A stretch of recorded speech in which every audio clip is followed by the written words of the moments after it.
The breakup we've been expecting is finally here. Plus, Nurys getting that insider scoop. Everyone is wearing eye patches like everyone. A fun daily that I would have liked more of. New alliances may be forming, but the same folks' names are still being said. And after long last, the true face of the franchise is back. Cara Maria is here and maybe losing to the new face of the franchise. Suck it, Michele haters. It's the challenge. Battle for a new champion, episode 12 recap coming up right now.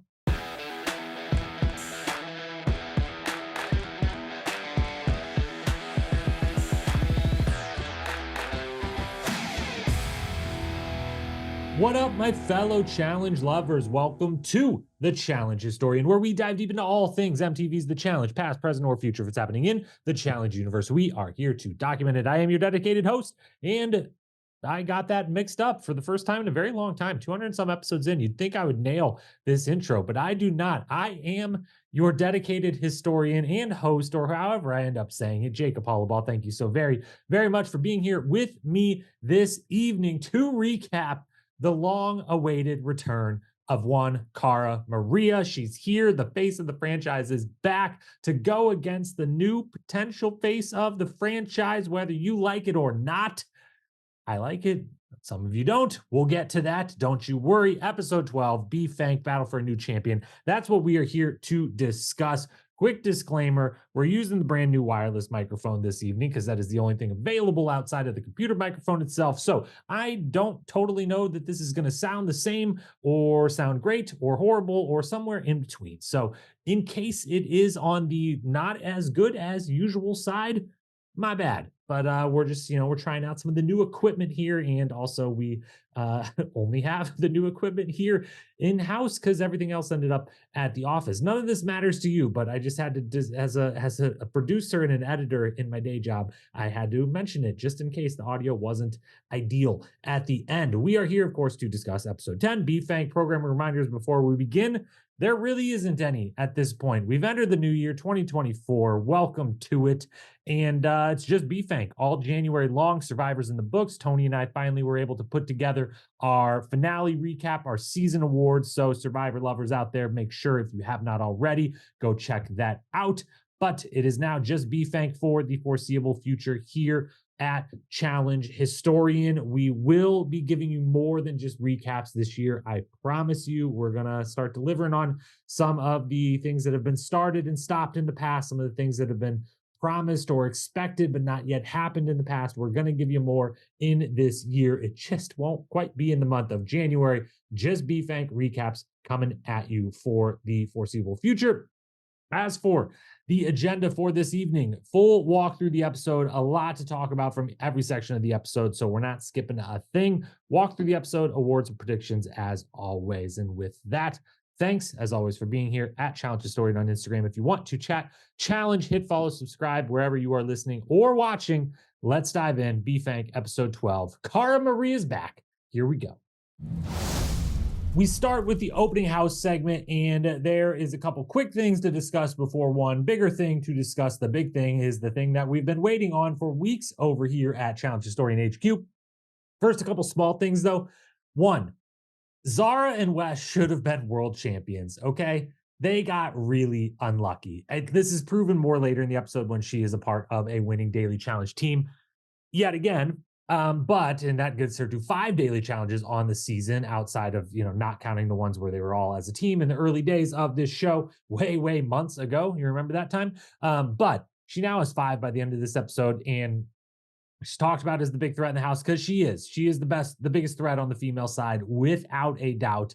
And it would be a clear favorite to win if this was not a season that we've been told was only one winner, where now she's just kind of one of the 2 or 3 people that have risen above the rest versus the only one on the female side that we're looking at is like the true favorite to win. So she's still a favorite, just not the single favorite because the house isn't divided in half as we're used to seeing. But her and Wes, Wes was spot on in choosing her as the partner and signaling out that she was the threat that she is and was the badass that she is and the athlete that she is. And it's being proven now. And if not for a random who can hold weight up longest contest between her and Casey, who is one of the last people I would want to go against in that contest, male or female. They were the favorites to win that show up until that point in my mind. And I just wanted to reflect on the fact that now she's dominating so much on this season that yeah, that team was special and got knocked out as any great team could do by a random elimination where it's just there's a random weakness or just a one single advantage from the other side that's better than your advantage, and boom, you're out of the game, even if you were the team that would have smoked a final. Those two together, my goodness. Anyways, so that's just a random small thing. Another small thing, Michele saying she could have stepped in versus Laurel. I did chuckle a little bit. I'm sure a bunch of people got a reaction. As we'll talk later in the episode, there's Michele's polarizing figure in the challenge fandom community, it seems at this point. You know where I stand. Love her to death. She's my favorite. But I did even have a little chuckle when she said I could have stepped in versus Laurel, but like, why would I have done that? Whatever. That's one of those moments though, once it hit commercial break and I thought about it for like a half a second, I was like, you've got to remember they live their lives 24/7 without any communication in the outside world, phones, any distractions, anything. 24/7, they're just sitting around talking to each other, talking about the game. At this point, weeks in, they're like, we don't have anything more I want to talk about with you. So other than just like game stuff, they're going to say random things. We see 1% of what actually occurs. And so it's not that crazy that she says this, not nearly as crazy as it seems in the moment, because eventually you just run out of things to say. So that's just my little defense of Michele saying that thing that made me laugh a little bit. Nurys, though, then gets the Zoom call back home to her mom and family members.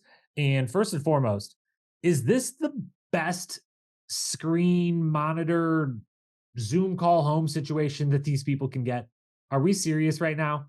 Like the couch looks plenty comfortable enough, whatever. Don't need any big upgrade there, but it's the tiniest little monitor sticking up off this like janky looking little pole off the side of a table that's not really a table.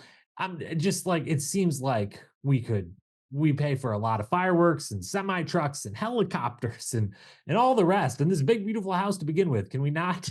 I know there's no TVs in this place, but like, can we wheel in a pretty big TV for this one instance so the calls home can be a little better than this? I don't know. That just stuck out to me. I never really realized it's always like this. It was one of those moments where I was like, it's always like this. It just for some reason in this instance really stuck out. That like, man, seems like they could upgrade that setup. But she gets the call home. She finds out from family that Olivia may be talking some shit about her. And I was like, wait a minute. How do they know this? Olivia is still in the game. Yes, Olivia, as I witnessed in person at a Challenge Mania, and we've all witnessed online since the filming of this season, there's been some shit talked on all sides of the season 38 girls equation here. And certainly on the Olivia and Nurys sides of things, but like they're both still in the game. How did these people know this? And it just led me to believe, like, I don't know, safely message me. Don't spoil nothing. Don't cross any lines here, but send me a DM if you're someone that is very active on the spoiler wherever the pink roses are in all of them gamer vebs out there. You're reading every word they put out, every tweet they put out, reading all the spoiler sites, the whole thing. Because are they of the level now? They go so deep that they've got like confessional info being spilled out. I know they have, the moment it happens, elimination results and the whole thing, but like they knew it's out there on the internet as they are filming that Olivia's talking shit. And that is so prevalent that her family, Nurys's family members are seeing it and able to share it, or were they going off something that came from before the season? I don't know. I was a little confused by that moment, but it leads to the beginning of the breakup that we knew was coming because we have seen all of that animosity brewing on social media and at live events and whatnot between the airing of the filming of the season and the airing of the season. We knew this was coming. It's finally here. Nurys and Horacio on one side, Olivia on the other. Olivia is not happy with Horacio kind of, icing her out a little bit, not really acting like a ride or die, that's for sure. Although he is still, we'll talk about it in a minute, not saying her name and kind of in a weird way defending her and, keeping her safe. But she's not happy about it. There's some insecurity there. There's some jealousy there. There's a lot of emotions wrapped up there for Olivia. And I feel for Olivia. I really do. As I've mentioned the last couple of episodes, I alluded to once, and I just said outright, I'm not a huge fan. There was a lot of folks that were big fans of her after Ryder dies, deservedly so. Again, badass for what she went through, and went through it the way she did, and everything just unbelievable.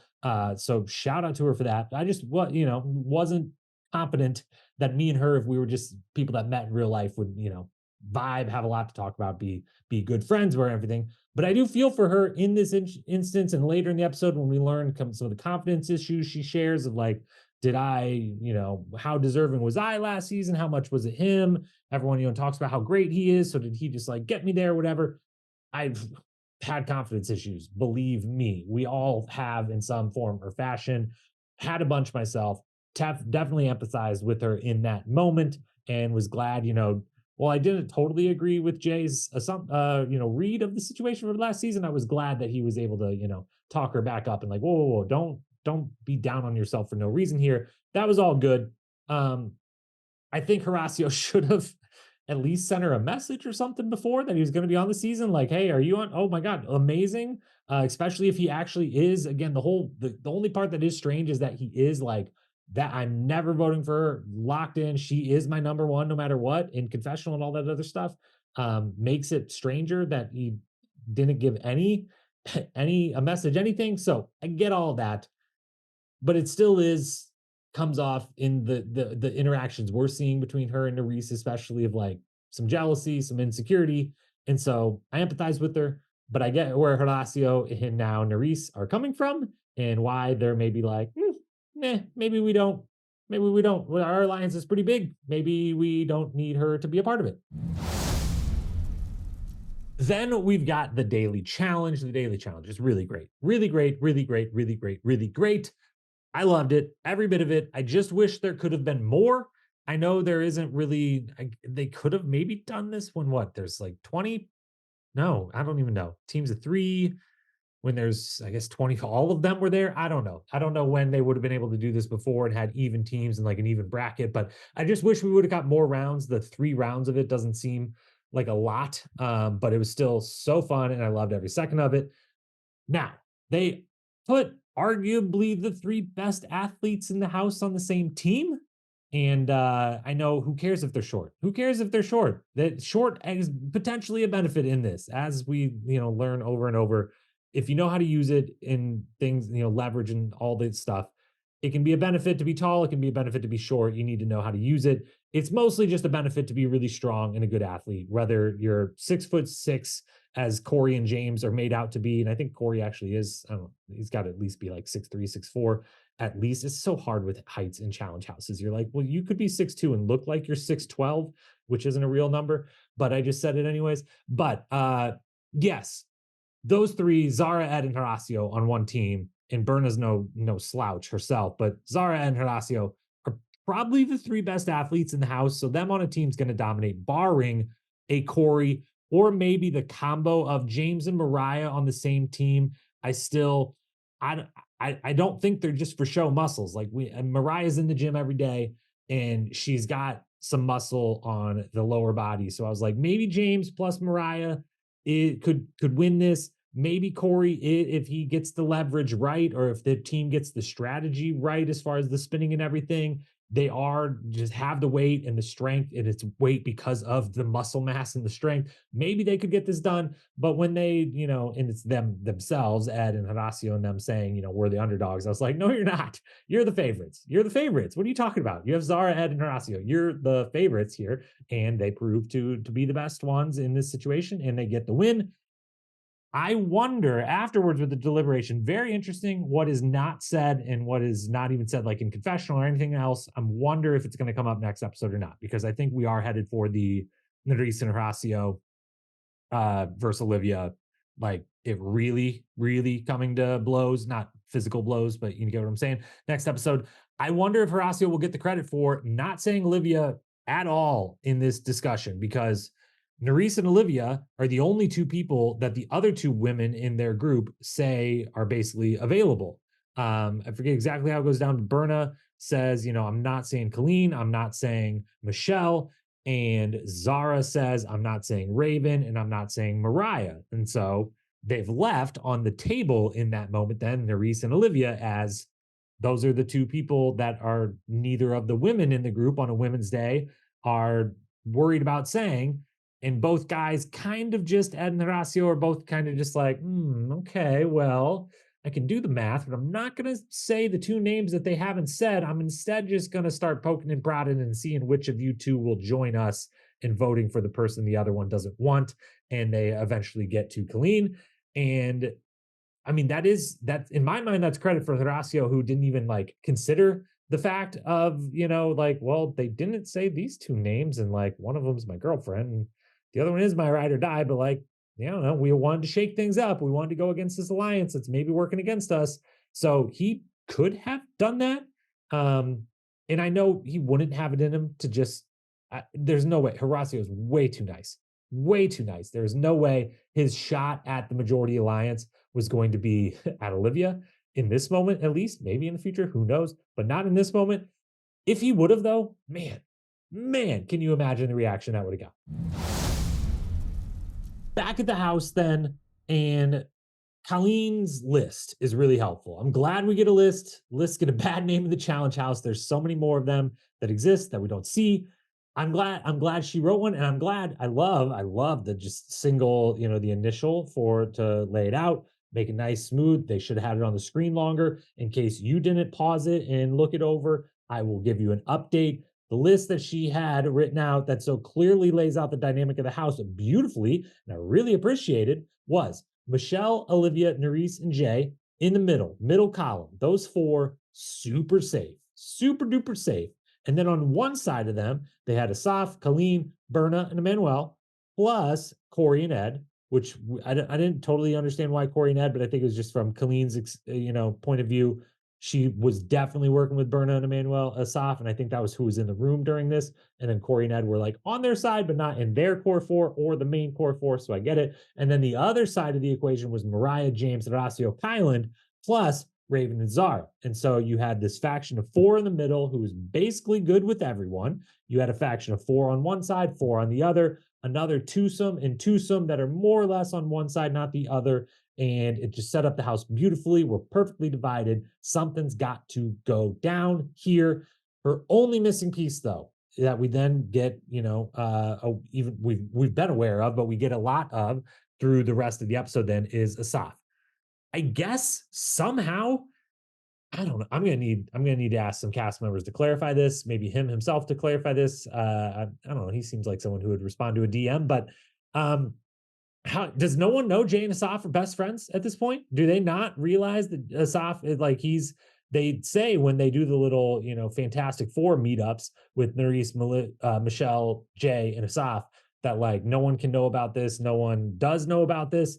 And I'm just like, wait a minute, like I get that no one, it makes sense that no one would realize Nurys is as close to Jay and Michele as actually anyone in the house, that Jay and Michele at the core it really is Nurys and Asaf and not like Nurys, Asaf, Olivia, and a couple others, like on equal footing, but it's actually like these are the real four. But the Asaf part doesn't make sense. Like that they really think that like Colleen, Berna, and Emmanuel really think like Asaf's just kind of like one of the folks hanging on at the bottom with us. He's no better than Corey, Ed, any of us three. Might not even be better than other people on their side. Like I don't know. So I'm interested to find out after the fact if they really were in the dark on that part. But that's the only thing she had missing. The vote then does go chalk, even though, as Michele lays out, she lays it out very well. They have 7 votes on their side. There's 16 people left in the House. Only 12 of them are in on the vote. So they do have the numbers 7-5 to win this vote, no matter what. But it only would take one of those 7 people standing up and saying something, wanting to get a little frisky to maybe turn the tides a little. And I'm impressed at this point. I got to say, I'm really impressed with Mariah specifically that there wasn't a tide turn here last week, like at any point of like, hey, like you are playing both sides. Your boyfriend is on the other side of this thing.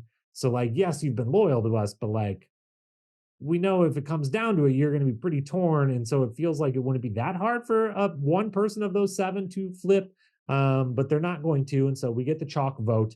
And we finally got to get their next episode, though. It's got to happen next episode. I can't take another episode of the house is flipping, the house is flipping. I swear it's gonna. I need it to actually flip. We got to see it. And I think we're for sure going to see it in some form or fashion next episode. Whether that even means like, that might mean Horacio going in, who is at this part, kind of on this uprising side versus the core alliance or whatever. But whether it's him or Jay, next episode, it's a guy.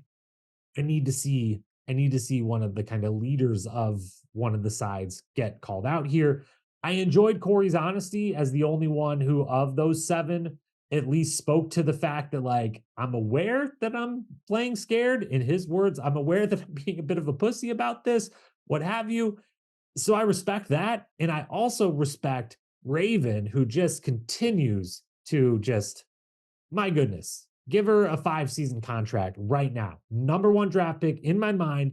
Anyone, I get to draft anyone to sign like a 5-season deal, the next 5 season, wherever the hell they take place. I don't care what network they're on, what they're called, anything. Ravyn might be my number one pick right now. She is amazing. I love her. She just grows in my estimation every single week. And I was also very impressed that she was astute in, like, Corey. There's a version of that conversation that after Corey both says, like, I'm playing scared, but I am going to vote for you. And not that it would have probably impacted anything by that point of the vote, but it continues the onslaught on Ravyn. But then afterwards, talking to her one on one, there's a version of that where Ravyn's like, well, then why were you scared? Like, shut up. I don't want to hear it. Like, don't come tell me that you agree with me, even though you just did the other thing. Like, I don't want to hear any of this. Like, there's a version of that conversation that can go that way. And it wouldn't really benefit anyone. It would probably feel nice for Ravyn to continue, like, just being able to vent and like yell at someone or whatever. I'm sure that would feel great. You're sent in your third, fourth time, you're sent down into the sand. But she is very smart by just being like confident, slowly being like, yeah, you're right. And guess what? I don't know if you noticed, but like, that's not how any champions I know actually got to being champions, and is slowly working him to be like, everything you're saying is true. Next time, maybe you follow that gut, maybe follow that intuition, maybe you come on over to our side where our half of the house is, and maybe we get one of those numbers that's still kind of showing fealty to that core group led by Michele and Jay. And maybe you come on over here and you actually are in a group that has done the math and hasn't overpromised and only has a group size that equals the size that could possibly go into a final. Then we get to the part of the episode that we all came for. Everyone showed up tonight for one single thing. Cara Maria. We were told, well, we've known for a long time that she was on this season. She's one of the champs. I certainly assumed that she would be the second to last champ shown. After last week, we got Laurel. I was like, it's going to be Brad. And then there's one woman left. There's one man left. We got Cara. We got CT. Boom, boom. Let's do it. So I was fully expecting Brad, but then we find out, 36 hours in advance, they start promoting Cara's back on all the challenge social channels. So we knew going in. I get that they want to hype this up, and it ultimately it doesn't matter because they knew what they had on their hands. They knew the outcome and like what the scene was going to be in the whole thing. It has been a little annoying the last 2 weeks where I would going into the episode not know. The whole thing is like they don't know. Is it going to be a man's day? Is it a women's day? Could be anything. TJ's not telling you till after the daily, but like we know when we're watching because most of us, a lot of us, like me, are super online. And so we were very aware of all the promotional videos of Cara's back. Tune in for Cara Maria, same last week. Tune in for Laurel. And it was like, okay, well, you did ruin that one little bit of suspense during the episode, but it's fine. It's worth it because we get Cara Maria, and I wanted Cara Maria, and I was so excited, and I got myself all hyped up. Now, I got all hyped up to watch her kick some ass. I was not prepared for her to come out and out Jordan and out Laurel, Jordan and Laurel, as far as talking shit and having fun and being chaotic and giving monologues and being like, TJ, we can hold on. Could I ask some questions? Could we just talk some? It's not in the script or whatever. It's not, you're telling me to do a thing, but no, we're going to have a little conversation. We're going to ask some people some questions. We're just going to have some fun. I didn't totally expect that from her. It was amazing. I love her so much. I, like the rest of you, can't fathom why we haven't seen All Stars 4 yet. It is possible, by the way, that we've now the last 7 days, 2 week, 2 episodes, whatnot, Laurel and Cara Maria. One of those two could be they're already only Cara's a multi-time champion. Laurel's actually not a multi-time champion, is she? Um, there's a possibility that one of them is the All Stars 4 champion, and we just don't even get to know it in this instance when that had already been filmed and this, then filmed afterwards. But I don't know why we haven't seen All Stars 4. I can't freaking wait for it whenever they're gonna finally possibly give it to us. But Cara's the best. She's an icon. She's everything. I love her so, so, so much. Now, there's a big but coming to that. We'll get to it in just one moment because she calls out Michele. Obviously, that's the big, big moment of the episode here. She calls out Michele. She pulls the chaos. She has a great time, but then she calls out Michele. She also doesn't use Michelle's name, same as Laurel last week, is just the girl wearing the color, and which is just fantastic. And she says it's because, well, in the moment, she says, she asked her first, who would you say of the three girls standing next to you? And Michelle's like, I'm not saying any of their names. And she's like, well, I guess you just said yourself, which is fun and just fantastic from Cara. But also just like, Michelle's not just gonna be like, you're right. I would say one of my best friends standing next to me. Good call, Cara. Thanks for asking. Like, that's not gonna happen either. So she then says, though, in confessional, that Paulie told her that the Michelle girl's a little bit of a snake from his time on USA 2 with her, which I already don't remember USA 2. There's been so much challenge in the last 12 months. I don't remember any of it. Paulie was out relatively early. I love Paulie to death. I don't remember if Michelle did anything to him or if it was just the general vibe of the house and the general vibe of most cast members right now that Michelle and Jay, to the vets, are looked at as kind of snaky, kind of flaky. Part of that maybe because they've acted snaky and flaky in seasons with them, especially like on Ride or Dies, where they just couldn't get their operation in order. Part of it might just be, wow, MTV finally is kind of putting forward some new people as faces of this franchise, and we don't love it.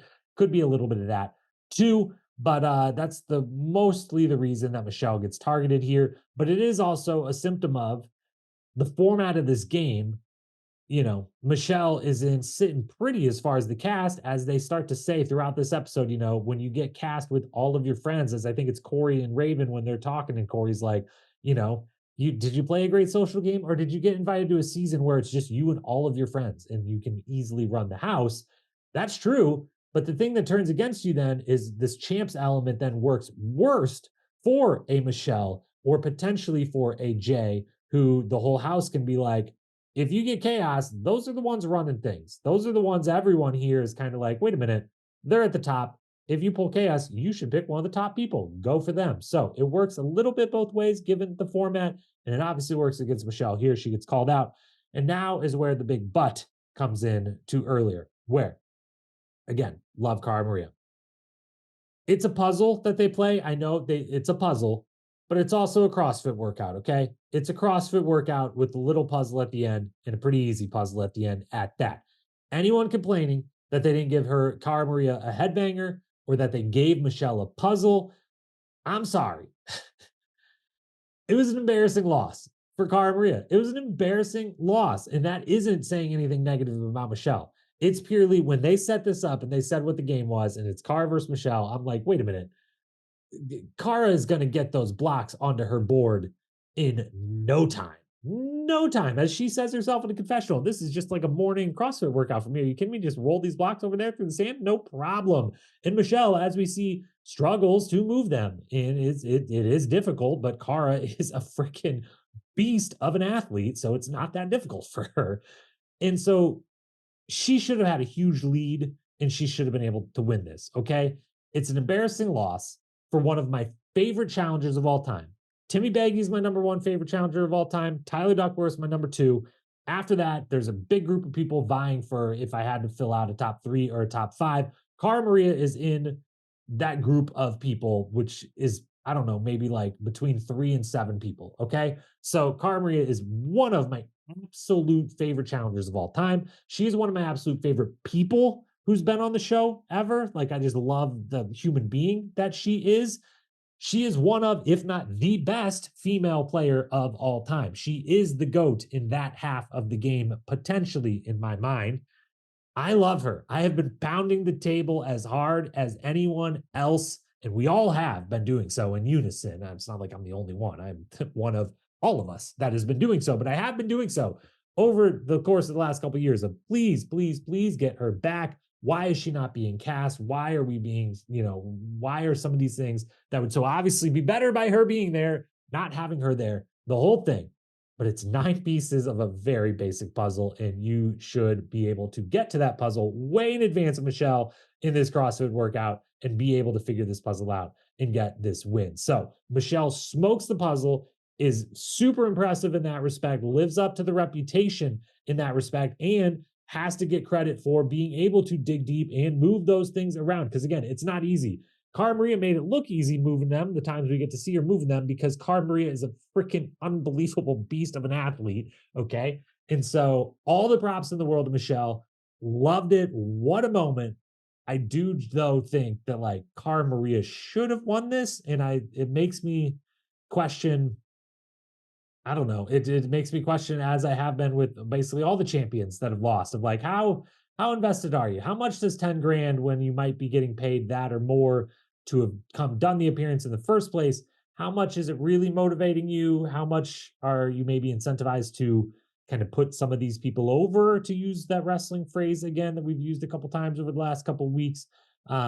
If nothing else, start cheating off of Michele. Use that vet move of like, I can move these pieces faster, so I'm gonna kind of watch what you're doing and I'll try to copy it and try to just copy it faster. I don't know. But anyways, Michele's victory, real moment for the show. Happens to the perfect person. They have clearly tried to put her front and center. They've cast her on, all the shows pop, back to back to back here, Ride or Dies USA 2, and now Bow for the new champion.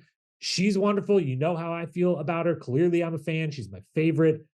It's even better for the show that I feel the way I do and some others feel the same as me, but that a lot of people feel the exact opposite. She's polarizing for sure in the fandom community. You see as many memes and tweets and things on Instagram and everything else and on podcasts and write-ups and the rest.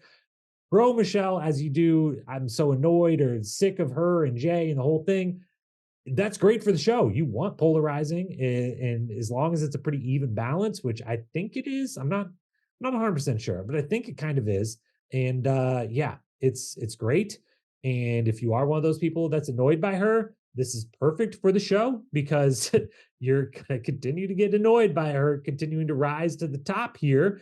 And if you love her like I do, you couldn't have celebrated more for her dancing on top of those puzzle pieces after knocking out Cara Maria of all people a week after she tried to get called out by Laurel, but wasn't allowed within the rules of the game to have to be forced to go against Laurel. She's beat Red afterwards, which is adorable. Melts my heart how clearly just excited and like this woman's been on reality TV a lot, okay? So for her to have a moment that leaves her like she is beat red afterwards when TJ's talking to her and everything, you could tell she like knows like, oh my God, I can't believe I just did that. And the cameras are rolling and this is on TV and the whole thing, like, oh my God. And for someone who's won Survivor and everything else, like, yeah, you could tell what that moment meant and what she was feeling in that moment. It was great. So love Michele, love that moment for her. Kind of feel like Cara Maria really dropped the ball there, not being able to put that puzzle together, but whatever. It gave us this moment. And so I'm happy for that. Can't wait to see Cara come back, kick some ass on All Stars 4. And I hope to see Cara Maria on every season, the rest of the history of the challenge. Please and thank you. Now for the awards here, we've got first best quote. And I've got at least 2 nominees here. Let me scroll back through my list. I forgot to write down any and every nominee. So let me scroll back through. First up, we've got Michele. Kind of a moment, kind of a quote. We'll put it up for both categories, but going into the daily challenge, talking to her team in the little team confessional, quote, trust is the foundation of this group, and there's so much trust happening, end quote, after the long back and forth about, are you going to sabotage or are you not going to sabotage the whole thing? Next up, quote, came from Ed. Ever seen me and Batman in the same room? No, you haven't. So I might be a superhero, end quote. Love, Ed. You know that by now. And then two more nominees later from the nominations portion, three nominees actually, basically from the nominations portion of the episode. Michele, again, tensions are high. Where is the Xanax? Everyone in this house needs a chill pill. Next nominee from Corey, who says, voting for you, Ravyn, because I'm a pussy. Referenced it earlier, but I just appreciated him just being like, you know what? Let's just actually say the real reason I'm voting for you, or the real feelings that that I'm ascribing to why I'm voting for you right now. And I appreciated that. And then Ravyn coming back on top of that later, saying to Corey, quote, champions aren't pussies, end quote. I just love, love, love. Ravyn, you could add in here everything Cara Maria says, all of it, the whole words, all every word out of her mouth prior to the start of the actual elimination itself. But out of all of those, I don't know. It's you know what? Because Cara Maria can't win MVP of the episode, so I will give Cara Maria the unexpected quote of the week. As for moment, let's be real. The winner of the moment of the episode is Cara Maria being chaotic and eventually getting the choice and getting to pick Michele. All of that, all of that, all of that is so wonderful. We'll add in that, Corey and Ravyn having that conversation after the nominations, as we said, the entire, Michele and her team before the daily challenge, both of the interactions, where it got a little bit a little upset between Nurys and Olivia. Not coming up with the proper word there, but where the tension started to really show up and where they kind of started having words for each other. Both of those, definitely all of that is nominated. There was a lot of great moments throughout this episode. But yeah, to just say the quote, I didn't say it earlier, but Olivia with the he's such a taker and he's selfish, right? But my feelings are still valid. So use your brain. Come on. That was her responses to Nurys when Nurys tried to defend her guy Horacio. So yeah, those were great moments, but nothing compares to the entire arena. Michele's victory plus Cara calling her out and just the whole performance Cara Maria put on. Fantastic, fantastic stuff. So joint award, Michele and Cara Maria. As for the episode MVP, Cara put up a strong argument that I should get rid of the champs can only get honorable mention. They can either earn that or not, whether they do their job and they're entertaining or not. She put up a strong argument that I should just say fuck it and give Cara Maria the MVP of this episode.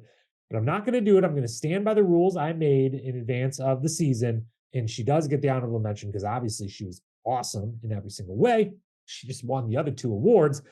But if she's out of the running, Corey gets some votes. The trio of Horacio, Olivia, Nurys gets some votes. Ravyn, as always, the last couple episodes get some votes. But as you probably could have expected, the winner of the MVP for this episode is my personal favorite, Michele. We wrap it up with the power rankings, which had a little bit of a changeover here as we head into the next episode. And we do expect to finally get this evenly divided house and maybe some different names being said than have been said before. On the women's side, Ravyn and Zara stand at the top. They escaped again. They got through it again. They're both still there. And I just think they're the two I would pick to win a final of all of these women.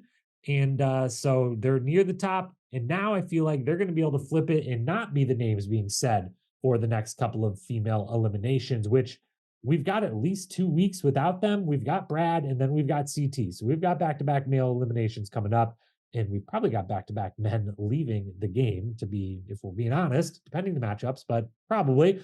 So Ravens are number 1. Number 2, Michele 3. Colleen moves up to 4th.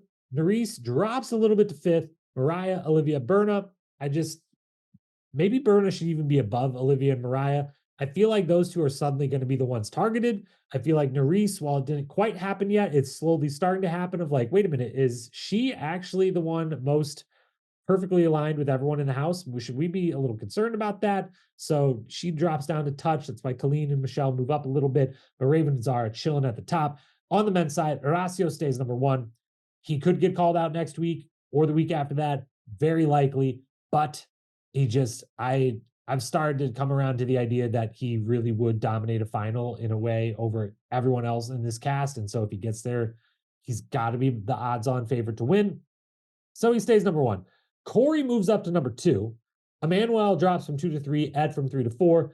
Kylan moves up to 5. Jay drops from 5 to 6. James moves up to 7. Asaf drops all the way to the bottom of the list. Let me explain these movements here. Corey moves up because I think he actually weirdly, there's a couple of the folks that are in the middle that are slowly, as the tide turns, they're going to still kind of wind up in the middle, if not more firmly in the new alliance. And that's why I've got Corey and Emmanuel where I do.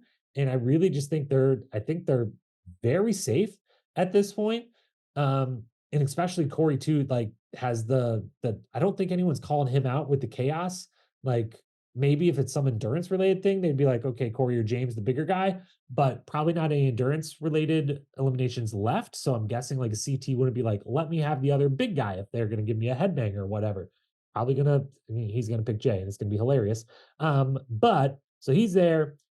And then Jay falls because I think Jay's now going to be on the chopping block. I think Asaf's going to be on the chopping block if he's found out for playing these both sides, because somehow they don't realize that yet, but hats off to him for that fact. And then I still have James near the bottom because even though I think he might end up getting by a vote or two now, I just see no way he can win the final with the endurance that we saw from him before, but maybe I could be surprised. As for predictions, I have still yet to lose any of my updated finalists or winners picks because since I have made them, no one has actually gone home. So, pat on the back for me, even if that's not very impressive. Still think Jay's going to go against CT. We're waiting on that prediction. Last week, I said Brad would face Emmanuel, and Brad wasn't here because they did back-to-back women's, bringing in Cara Maria. So sticking with that next week, Brad will be here because that's just factual. We know that basically for true. It would be insane if they brought out CT and then made Brad last, and Brad would be like, wait a minute, like respectfully, I'm awesome. But like CT's supposed to be the last one, right? So Brad's coming next week. If he pulls chaos, Brad will pick Horacio. Mark it down because Brad, I exactly what would happen. And again, as always, no spoilers here. I have not had any spoilers. I just know Brad pretty well now, like not personally or anything, but just consumed a lot of him at Challenge Manias, on podcasts, on the show itself, everything else. Feel like I got a good read on his character, and I am confident, so confident that if Brad pulled the chaos, he would look around and he stays in the know on all this stuff. He knows Horacio's, hot shit around these parts and kind of the new it guy as far as like athlete competitor part of it goes. Brad would be like, I'm calling out Horacio because I want to go against the best player in the house. That is the honorable thing to do. I want the best player. Horacio, come on down here. That would happen. Will he pull the chaos stick? I do not know. But I think somehow he ends up facing Manuel. I'm going to stick with that prediction. It just makes sense for some reason, and I don't totally know why, but just those two in an arena together, it makes a lot of sense to me. Horacio and Olivia will officially break up friendship-wise, kind of more or less there. So that's another prediction. And then third and final prediction, Zara and Ravyn are going to be off. We're going to get a club scene, and I can just picture it now. Zara and Ravyn off in a corner, having a drink, sipping on a cocktail, giggling, looking around, pointing, snickering, just realizing we survived the part where everyone threw us in, said our name, and now we've got the power. And we're just going to sit back and chill and talk some shit and be queens, and it's gonna be great. And I can't wait. And I know that scene's gonna play out next week. I can see it, and I think we're gonna get to see it actually in real life next week on the show. So those are your predictions, your awards, all the opinions, all the everything. That is BFank episode number 12. Cara Maria's return. Can't wait for All Stars 4. Please don't make it. I mean, I'm really looking forward to the rest of the season. We've got, I think, another 2 months left. I think this is going to be at least 20 episodes. So like 2 more months of this. But like, have them overlap. Who cares? Bring it on. All Stars 4. We've waited over a year now. A year since they filmed that shit. The longest ever by like double, according to challenge stats, I think. And yeah, we need it. It was great to see her briefly. It was fantastic to see my favorite Michele get put over the top with this win. All great stuff. BFank episode 12. Big old A. Maybe not an A plus. Maybe I'll think about that after the fact. Maybe it might get to an A plus. Big fat A. Fantastic episode. I really like this season. I hope that you out there listening do too. That's all for tonight. We'll be back next week. Again, BFank recaps all that you got throughout January, so just once a week. So have a great weekend. Have a great start to your next week. Be safe. Thanks for being here. Love you. Appreciate you. Till next time. Peace.